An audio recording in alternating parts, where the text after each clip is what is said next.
I insist on asking every single candidate I talk to about a role how much they make. Now, there are a few states where that's now illegal, which I'm not going to bore you with.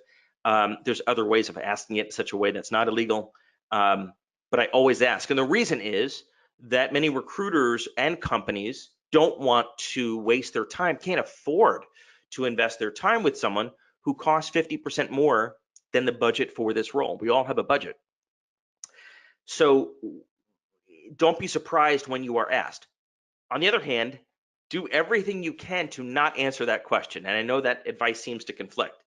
I always ask, and I tell my clients to ask, and I wrote a book, Recruit Rockstars, chapter 8 is ask, but as a candidate, don't answer.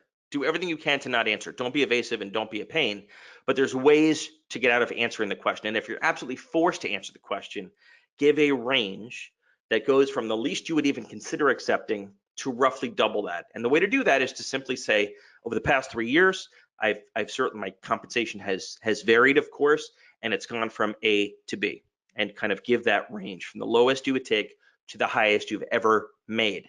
And it kind of answers the question, but doesn't answer the question. And it's enough that a company will say, well, we're close enough, because that's really what you want to establish is we're close enough. You don't want to box yourself into a specific number.